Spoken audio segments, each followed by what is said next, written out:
아주 힘찬 찬양, 은혜로운 찬양 하나님께 올려서 감사를 드립니다. 이 아침에 하나님 앞에 예배를 드리는 여러분 가운데 우리 하나님께서 말로도 할 수 없이 크신 은혜와 축복을 내려주시기를 바랍니다. 오늘 성경의 말씀은 교회의 가장 원초적인 모습을 우리에게 보여주고 있습니다. 2000년 교회 역사를 통해서 초대교회가 늘 우리가 모델로 삼고 돌아가고자 하는 교회가 바로 이 성경에 나오는 교회입니다. 성경적인 교회, 성경에서 교회가 어떤 모습을 가지고 있느냐 하는 것을 볼 때마다 이 사도행전 2장 말씀으로 돌아오죠. 교회가 때로는 역사를 통해서 세속화되는 때도 있고 또 타락하고 부패하는 때도 있었습니다. 그럴 때 이제 교회를 다시 바로 세우기 위해서 종교개혁의 가장 대표적인 경우입니다만은 그렇게 교회를 바로 세우기를 원하는 사람들마다 다 이 초대교회로 돌아갑니다. 사실은 이 교회는 그렇게 칭찬받을 만한 요소가 있는 교회는 아니었습니다. 그냥 외적인 모습으로 보면은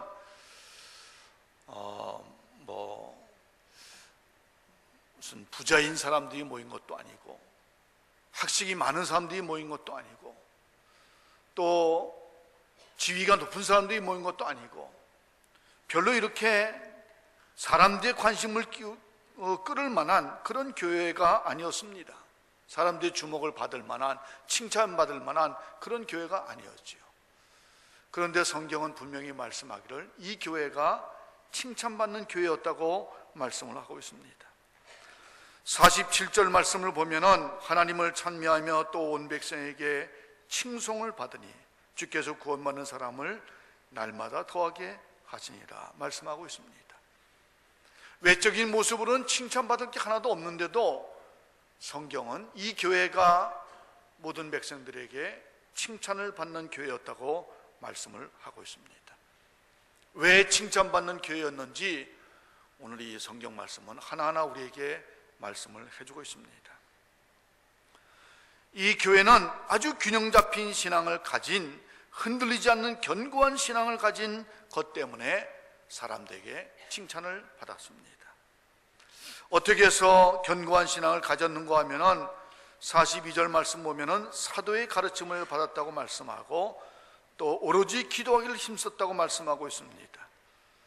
또 46절 말씀에는 날마다 마음을 같이하여 성전에 모이기를 힘썼다고 말씀을 하고 있습니다.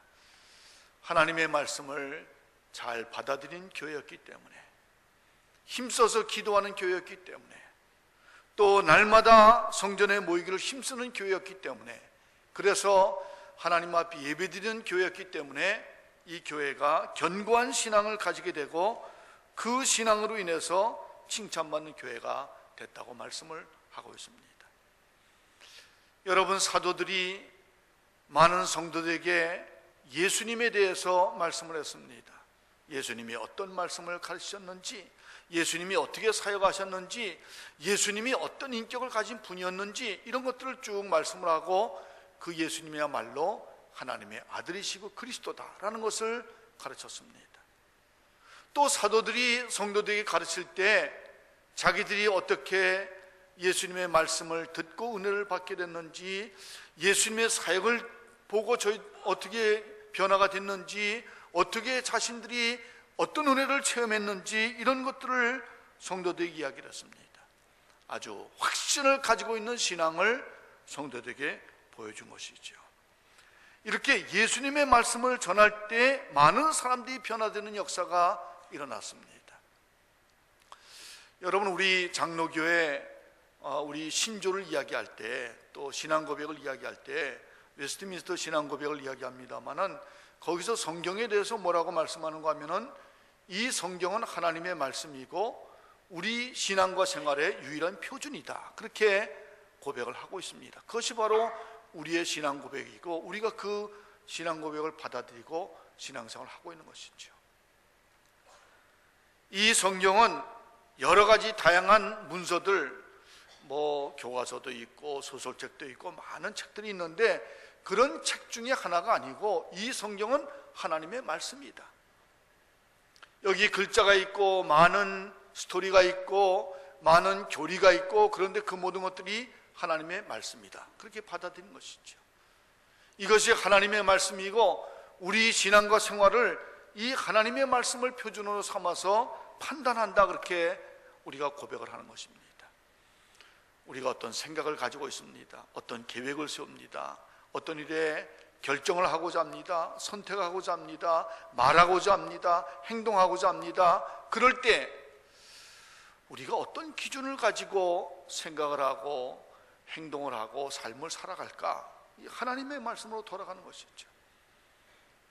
내 개인적인 욕심으로, 이기심으로 내가 가진 계획대로 이렇게 삶을 살아가는 것이 아니라 하나님의 말씀이 뭐라고 말씀하시는 거지, 하나님께서 우리에게 어떤 걸 순종하길 원하시는지, 이 하나님의 말씀으로 돌아가서 우리 생각과 계획을 다 살펴본다, 그런 말씀입니다.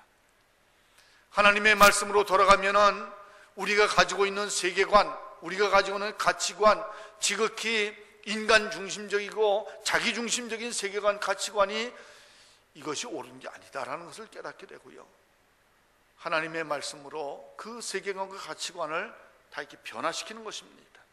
하나님 중심의 세계관을 가지게 되고, 또 이웃을 사랑하는 이타적인 가치관을 가지게 되고, 우리가 그 하나님의 말씀으로 변화가 돼서 하나님의 백성, 하나님의 제자로 변화가 되는 것입니다.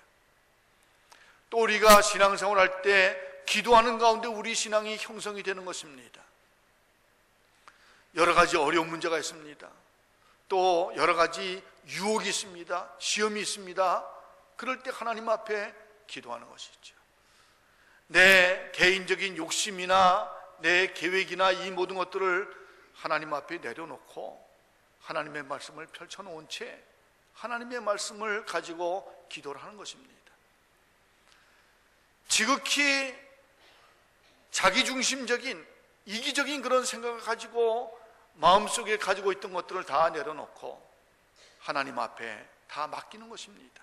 그리고 하나님 앞에 기도하는 것이죠. 그럴 때 하나님께서 우리 가운데 확신을 주시고 담대하게 하시고 평안과 기쁨을 주시는 것입니다. 예배를 드리는 것은 여러 성도들이 다 각자 혼자서 하나님의 말씀을 읽고 또 공부할 수도 있고 기도할 수도 있고 그렇지만은, 예배를 드리는 것은 성도들이 같이 모여서 하나님의 말씀을 듣고 또 하나님 앞에 기도하고 그런 일들을 하는 것이 예배입니다. 그래서 주일날마다 하나님 앞에 예배드리면서 하나님의 말씀을 다시 또 받아들이고 하나님 앞에 다시 또 기도하면서 우리 삶이, 우리 신앙이 변화가 되는 것이죠. 여러분, 성수주일이 중요한 것은 각자 혼자서 자기 가정에서 자기 일터에서 혼자 삶을 살아가다가 교회 와서 성도들이 함께 하나님 앞에 예배드림으로써 함께 하나님 앞에 은혜를 받고 서로 성도들이 교제하면서 신앙생활을 다시 새롭게 세우는 것이 예배입니다. 그래서 예배들 나올 때는 여러 가지 많은 문제를 안고 갖고 나오지요. 여러 가지 시험도 있고 여러 가지 유혹도 있고 뭐 어려운 문제, 환난과 핍박도 다 그렇습니다. 그런 걸 가지고 교회에 나옵니다. 하나님 앞에 예배드리는 중에 하나님께서 우리의 사정과 형편을 살피시고 우리가 기도하는 것을 들으시고 우리에게 하나님의 말씀을 주시고, 이런 일들을 통해서 우리가 마음 가운데 확신과 담대한 마음을 얻게 되는 것입니다. 우리 마음 가운데 평안과 기쁨을 얻게 되는 것이지요. 그래서 예배를 마치고 나갈 때는 확신과 담대한 마음으로 세상으로 나가고 또 평안과 기쁨을 가지고 세상에 나가고, 그런 것이 예배입니다. 이렇게 하나님의 말씀과 기도를 통해서, 예배를 통해서 우리가 견고한 신앙을 가지게 되는 것입니다. 주보를 보니까 이원영 목사님 60주기 추모 예배를 드리고 포럼을 한다, 그런 광고를 봤습니다. 이원영 목사님 참 훌륭한 목사님이 안동 서부교회 목사님이셨다는 것은 안동 서부교회나 여러 성도님들로 볼 때 말할 수 없이 큰 축복입니다. 그런 귀한 신앙 전통과 유산을 가졌다는 것은 뭐 어느 교회의 성도님들이 따라 따라올 수 없는 그런 축복을 누리는 거죠. 원로 장로님이 말씀을 해주셔서 기념비를 제가 한번 가봤습니다. 그 비문은 제가 봤거든요. 벌써 이원영 목사님은 이미 알고 있었지만은 이종호 목사님이 볼 때마다 이원영 목사님 얘기를 해서 얘기를 많이 들었습니다. 그래서 또 다시 한번 제가 이렇게 살펴보는데 이원영 목사님 기념비의 비문을 한경직 목사님이, 저희 교회 한경직 목사님이 쓰셨어요. 사실은 저희 교회도 그런 글이 없습니다. 그런데 안동 서부교회 그 이원영 목사님 기념비에 한 목사님 비문이 있어서 저도 아주 새롭게 봤습니다.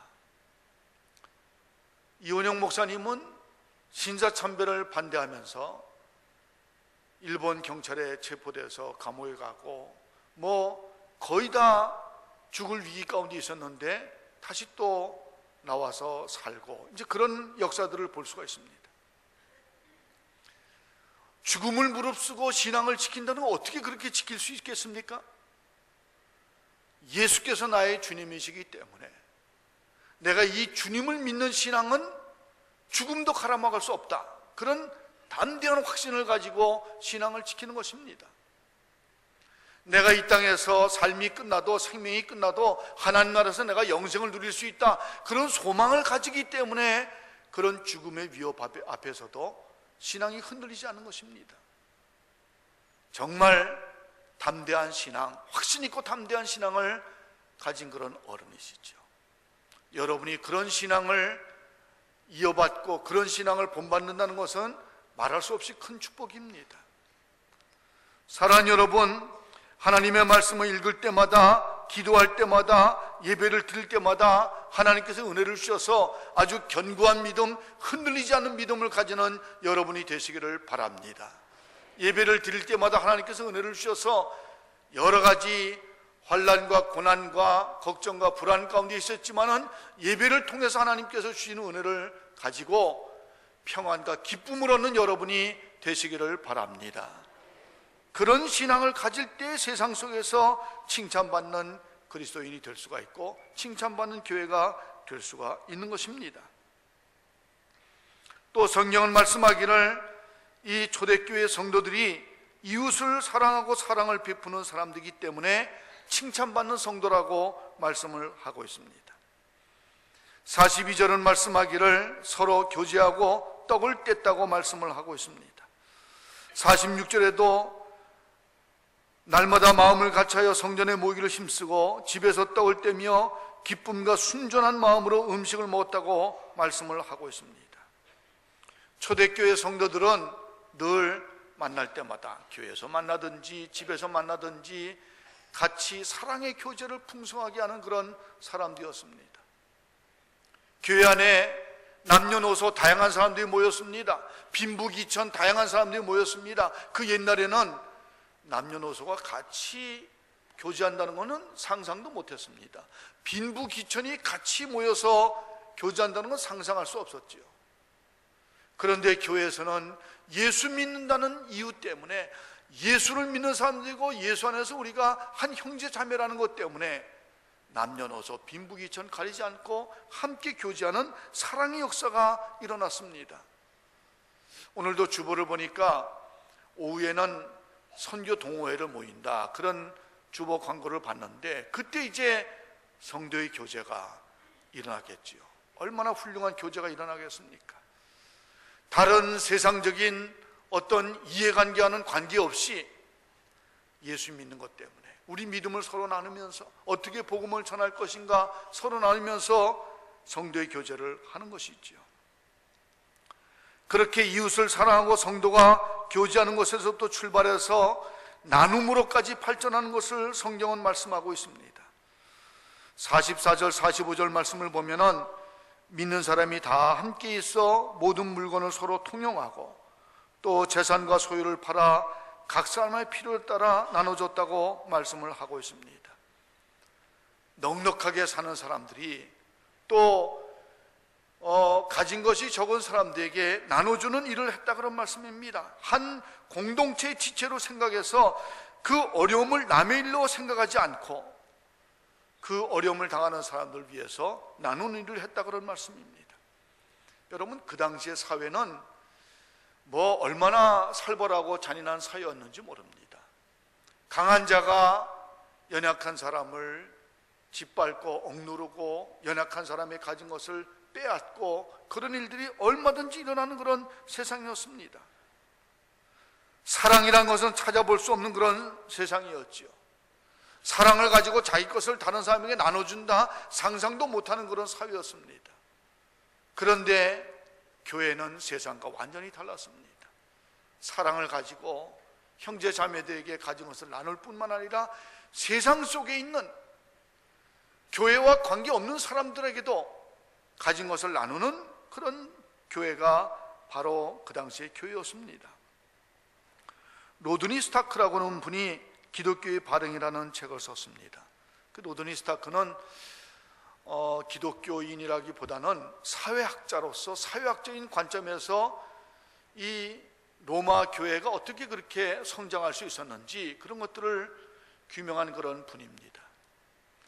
저 로마 제국의 제일 변방, 아주 그 변방 구석에서 시작된 기독교가 목수가 시작하고 어부들이 시작한 무슨 공부를 많이 한 사람들도 아니고 무슨 사회적인 지위가 높은 사람들도 아니고 그런 사람들이 소수가 모여서 변방이 시작했는데 그게 로마 제국 전체를 다 휩쓸어서 로마 제국 전체를 다 정복하는 그런 종교가 됐는데 어떻게 그게 가능하냐? 많은 교회 신학자들이나 역사학자들이 글을 쓰고 규명을 했습니다. 그런데 이분은 그런 뭐 신학적인 역사학적인 방법을 가지고 규명한 게 아니고 사회학적인 통계를 가지고 사회학적인 방법으로 그렇게 규명을 했습니다. 저도 이제 그 책을 보면서 굉장히 흥미롭게 봤습니다. 지금까지 가졌던 관점과는 다른 관점으로 보고 있으니까 굉장히 흥미롭게 봤습니다.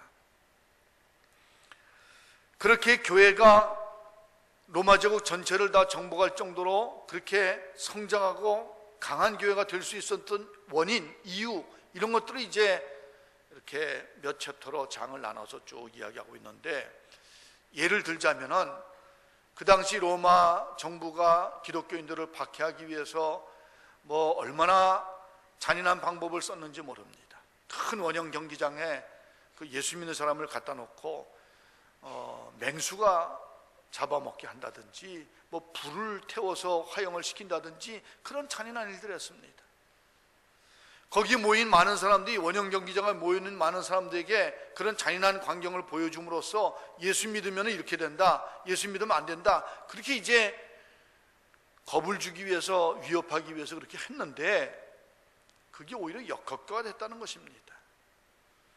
그렇게 맹수에게 찢기는 사람들이, 화형을 당하는 사람들이 막 겁에 질려서 절규하며 죽어간 것이 아니라 찬송하면서 담대하게 죽어가고 아주 평안 가운데 죽어가는 그런 모습을 보고 거기 모였던 많은 사람들이 어떻게 저 사람들은 저럴 수 있을까?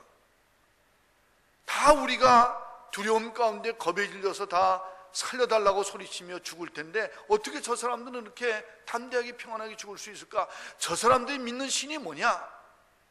오히려 더 관심을 가지게 되고 내가 저 종교에 대해서 저 신에 대해서 알아봐야 되겠다, 오히려 전도의 효과를 가져오게 됐다는 것입니다. 또 한 가지는 그 초대교회 교인들이 죽어가는 사람들을 돌보는 일들을 했습니다. 그 당시에는 이제 전염병이 한번 돌면은 인구의 4분의 1, 3분의 1이 죽었답니다. 뭐 지금도 전염병이 무섭습니다만은 그 옛날에는 전염병을 치료할 수 있는 방법이 없기 때문에 한번 전염병이 돌면은 굉장히 많은 사람이 죽었습니다. 그런데 그 당시 세상 사람들은 전염병이 한번 돌면은, 우리 가정에 식구가 한 사람 전염병이 돌면은 쫓아냈습니다. 딴 식구한테도 다 전염돼서 죽을까봐 아예 미리 쫓아냈습니다. 전염병이 한 사람 두 사람 더 우리 가정에 많아지게 되면은 나머지 가족들은 다 딴 데로 도망갔습니다. 그 병든 사람 그냥 거기서 죽고 우린 다 도망가자, 도망갔습니다. 한 마을에, 한 도시에 전염병 걸린 사람이 한 사람 두 사람 생기면은 그 사람을 그 도시에서 쫓아냈습니다. 그러다가 그 전염병이 점점 많이 돌아서 병든 사람이 많아지게 되면은 그 사람들을 버리고 나머지 사람은 다 도망갔습니다. 내 가족을 돌봐야 되는데 돌보지 않고 쫓아내거나 버리고 도망가고요. 그 도시의 관리들, 병든 사람을 잘 돌보고 도시를 지켜야 될 사람들이 병든 사람을 다 내버리고 도망가는 그런 일들이 다반사로 일어났다는 것입니다. 그게 일반적이었다는 것이죠. 그런데 예수 믿는 사람들은 달랐다는 것입니다. 병든 사람이 생기면은 예수 믿는 사람이 가서 돌봤다는 것입니다. 내 가족들을 돌보고 내 가족이 아니더라도 우리 이웃에 있는 사람을, 병든 사람을 돌본 것이죠. 예수 믿는 사람은 전염병 안 걸립니까? 예수 믿는 사람도 전염병 걸려가지고 그 병자를 돌보다가 죽는 사람이 많이 생겼다는 것입니다. 그런데 그럼에도 불구하고 예수 믿는 사람들은 병자들을 돌봤다는 것이죠. 나는 죽어도 천국에서 영생을 누린다는 소망을 가지기 때문에 죽음을 두려워하지 않고 병든 사람을 도왔다는 것입니다. 내가 우리 주님께로부터 말할 수 없는 사랑을 받은 사람이니까 내 이 사랑을, 예수님께서 십자가에 죽기까지 나를 사랑하셨는데 나도 이 병든 사람을 사랑하고 돌봐야 되겠다. 그리고는 그 사랑으로 돌봤다는 것이죠. 여러분, 이 학자가 사회학적으로 이것을 규명했다는 것은 무슨 얘기인가 하면은 예수 믿는 사람들이 있는 도시와 예수 믿는 사람이 적은 도시는 전염병의 생존율이 완전히 달랐다는 것입니다. 예수 믿는 사람이 많이 있는 도시는 예수 믿는 사람이 병든 사람을 돌보고 특별한 약은 없지만은 그래도 그 병든 사람을 잘 먹이고 쉬도록 하고 깨끗하게 청소해주고 빨래해주고 그러면은 생존율이 높다는 거지요. 예수 믿는 사람이 많아서 병자들을 돌본 데는 생존율이 굉장히 높고요. 예수 믿는 사람이 적어서 환자들 잘 돌보지 않은 데는 생존율이 적어서 굉장히 많은 사람이 죽었다는 것입니다. 그것을 통계로 이렇게 보여주는 겁니다. 예수 믿는 사람들이 병든 사람, 가난한 사람, 연약한 사람 돌보는 그런 일들을 함으로 인해서, 돌봐줌으로 인해서 세상 사람들이 예수 믿는 사람은 완전히 다른 사람들이다, 교회는 완전히 다른 공동체다라는 것을 인정을 한 것이지요. 사랑이 풍성한 사람들이고 사랑의 공동체다, 그렇게 인정을 한 것입니다. 제가 저희 교회에서 설교할 때 몇 번 그런 설교를 했습니다. 우리 예수 믿는 사람들이 동네에서 통장 같은 것도 하고 노인회장 같은 것도 하고 동네 가서 자꾸 이렇게 봉사하는 일을 합시다, 그런 얘기를 한 적이 있습니다. 근데 저희 교회 권사님 한 분, 은퇴한 권사님 간증을 들었어요. 이제 그런 설교하는 얘기를 듣고 그 아파트 단지에 노인회 가서 봉사를 하기 시작했답니다. 노인회 가서 봉사하니까 노인회가 그 모이면은 노인들이 모여서 화투하고 담배 피고 술 마시고 이제 그런 노인회였는데 그 권사님이 노인회 가서 청소도 하고 화들은 일, 사람들이 싫어하는 일들, 그런 일들 다 맡아서 하고 그러다 보니까 그분이 노인회장이 됐다는 겁니다. 보통 이제 여자분이 안 하고 남자분이 하는데 그 권사님이 열심히 가서 봉사하니까 이분을 우리 회장 시킵시다 해가지고 노인회장을 시켰다는 것이죠. 그분이 노인회장 되면서 노인회를 완전히 변화시켰다는 것입니다. 술 먹고 화투하고 담배 피고 이런 거 다 못하게 하고, 그리고는 아주 건전하게 무슨 와서 강좌도 하게 하고 아주 건전한 프로그램으로 그 노인회를 이끌어가서 그 노인회는 굉장히 수준이 높은 노인회, 굉장히 건전한 노인회가 되고 그 권사님 보고 우리도 교회에 가야 되겠다, 그런 얘기를 하는 분들이 많이 생겼다는 것이죠. 지역사회를 변화시키는 그런 일을 한 것입니다. 여러분이 초대교회가 견고한 신앙을 가진 사람들이 됨으로 인해서, 사랑을 실천하고 베풀고 나누는 사람들이 됨으로 인해서 칭찬받는 교회가 됐다는 것입니다. 47절 말씀을 다시 한번 더 읽겠습니다. 하나님을 찬미하며 또 온 백성에게 칭송을 받으니 주께서 구원받는 사람을 날마다 더하게 하시니라. 초대교회 성도들은 어떤 환난이 있어도 두려워하는 사람들이 아니고 그것을 이겨내는 견고한 믿음을 가진 사람들이었습니다.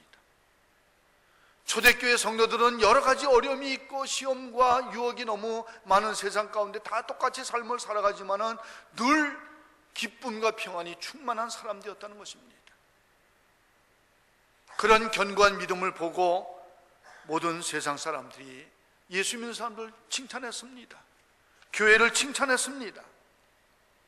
초대교회 성도들은 남녀노소 빈부귀천 가리지 않고 같이 사랑으로 형제와 자매로 교제했습니다. 세상 속에 연약한 사람들을 보면 나가서 사랑을 실천하고 돌보고 나누었습니다. 병든 자들을 돌보고 가난한 자들을 돌보고 그런 사랑을 실천하는 일들을 한 것이죠. 그러니까 세상 사람들이 그 모습을 보고 예수 믿는 사람을 칭찬했습니다. 교회를 칭찬했습니다. 그 당시 교회는 세상이 다 어두운 세상이었지만은 교회는 별과 같이 빛나는 그런 공동체였습니다. 견고한 믿음을 가진 공동체, 사랑이 풍성하고 사랑을 나누는 공동체, 그런 공동체로 섬으로 인해서 세상 사람들도 칭찬받는 그런 교회가 된 것이죠. 안동 서부교회 지금까지 참 훌륭한 교회로 잘 서서 여러 분들이 칭찬하는 교회로 제가 이야기를 듣고 감사한 마음을 가집니다. 지금까지 칭찬받는 교회로 잘 섰지만은 앞으로도 더 칭찬받는 교회가 되기를 바랍니다. 여러분이 견고한 믿음을 가짐으로 인해서 어떤 어려움이 있고 환난이 있고 걱정 근심이 있고 그런 어려움에도 불구하고 흔들리지 않는 견고한 믿음, 늘 기쁨과 평안이 충만한 그런 믿음을 가짐으로 인해서 사랑의 교제를 하고 사랑을 나누는 그런 삶을 살아감으로 인해서 세상 사람들도 칭찬 듣는 여러분이 되시고 여러분들로 인해서 여러분의 교회가 칭찬받는 교회가 되시기를 바랍니다. 이렇게 칭찬받는 교회가 될 때에 주께서 구원받는 사람을 날마다 더하게 하신다고 말씀을 합니다. 다른 사람들이 나도 예수 믿고 싶다, 나도 저 교회 가고 싶다, 다른 사람들이 들어온다는 것이죠. 주님께서 그렇게 구원받는 사람을 많아지게 하셨다는 것입니다. 안동 서부교회가 칭찬받는 교회가 됨으로 인해서 세상 사람들이 나도 예수 믿고 싶다, 나도 저 교회에 들어가고 싶다, 그런 놀라운 역사가 일어나게 되기를 바랍니다. 여러분이 이 시간에 이제 기도할 텐데 다 같이 그 자리에 일어나시길 바랍니다. 우리 합심해서 기도를 드리겠습니다. 사랑하는 여러분, 이 시간에 기도할 때 견고한 믿음, 흔들리지 않은 믿음을 가지게 하여 주시옵소서. 또 사랑을 나누고 실천하는 그런 삶을 살게 하여 주시옵소서. 기도하시기를 바랍니다. 견고한 믿음을 가진 여러분으로 인해서, 사랑을 실천하는 여러분으로 인해서 이 교회가 칭찬받는 교회로 서게 하여 주시옵소서. 하나님 앞에 기도하시기를 바랍니다. 그리고 또 담임 목사님이 선교 사역 중에 있는데 풍성한 열매를 맺도록 기도하시기를 바랍니다. 이 시간에 이 기도 제목으로 다 같이 합심해서 기도하겠습니다. 하나님 아버지, 하나님 아버지, 이 시간에 견고한 믿음을 주시기를 원합니다. 사랑을 실천하는 교회가 되게 하여 주시옵소서.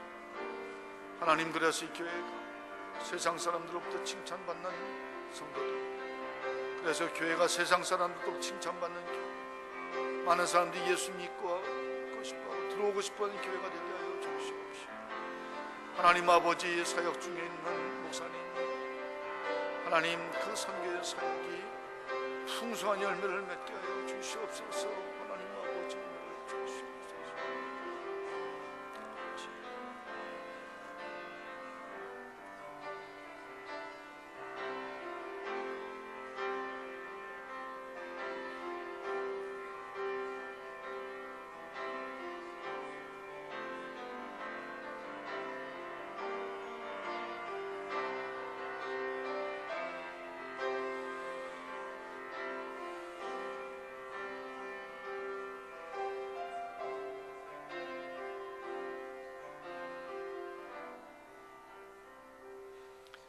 하나님 아버지, 견고한 믿음을 가지는 저희들로 삼아주시기를 원합니다.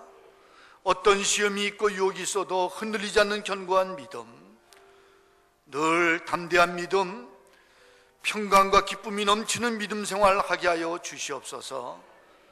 하나님 아버지, 사랑으로 교제하며 사랑을 베풀며 나누는 사랑의 공동체로 세워주시기를 원합니다. 세상 사람들이 칭찬하는 교인들이고 세상 사람들이 칭찬하는 교회로 세워주시옵소서.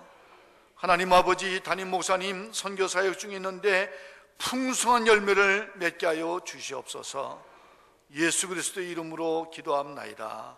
아멘.